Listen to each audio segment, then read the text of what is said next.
ایک ظالم بادشاہ کا واقعہ۔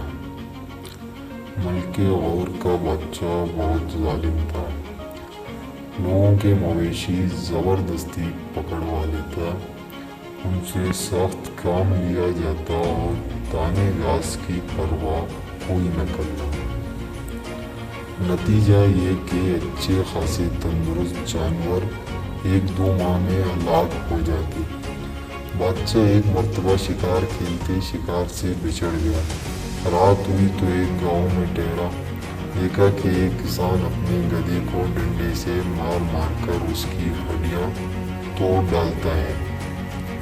اسے سمجھانے لگا کہ بے زبان پر ظلم نہ کرے، حیوان بھی ہماری ہی طرح جان رکھتا ہے۔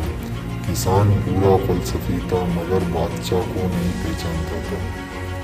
بولا، اے اجنبی، تو میرے مسلط سے واقف نہیں، تو مجھے برا بھلا کہتا ہے، مگر حضرت خضر علیہ السلام کے متعلق تیری کیا بات چال ہے؟ جنہوں نے خواہ ایک غریب ملا کی کشتی کے تخت توڑ ڈالے تھے۔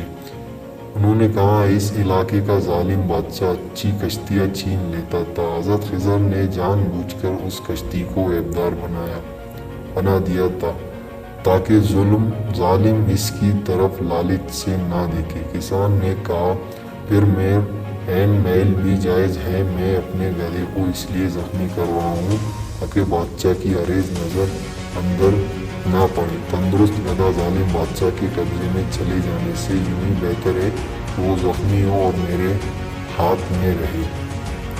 ہمارے ظالم بادشاہ اور اس کی حکومت پر لعنت ہو۔ یہ کمبخت 4 دن کے عیش کی خاطر خدا کے خوف سے غافل ہے۔ قیامت کے روز اس کا جو حال ہوگا تم بھی دیکھو گے۔ اس سے زیادہ منحوس اور کون ہے کہ جسے دوسروں کو تکلیف پہنچا کر خوشی ہو۔ کیا ہی اچھا ہو کہ یہ ظالم کسی دن اپنے بستر پر سوتے کا سوتا رہ جائے۔ کسان کی بات معقول تھی، بادشاہ کو ناگوار تو گزری، مگر سچی بات کی تاثیر سے اس کا دل کانپ اٹھا۔ جوں رات کٹی، صبح سویرے وہ تمام امیر وزیر جو بچھڑ گئے تھے تلاش کرتے کرتے ادھر آ نکلے۔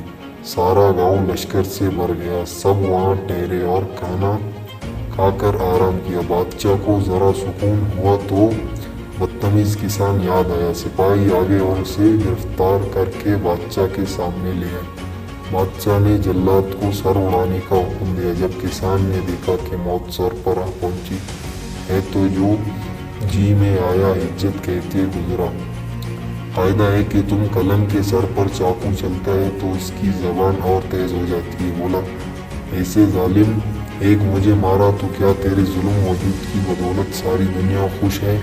مارنا ہے تو سب لوگوں کا خاتمہ کر دے، اور اگر سچ پوچھے تو غریبوں کا خون بہانے سے تیرے حق میں بہتر ہے کہ ظلم سے باز آ جا اور اپنی عاقبت سنوار لے۔ اس سے کیا حاصل کہ 2-4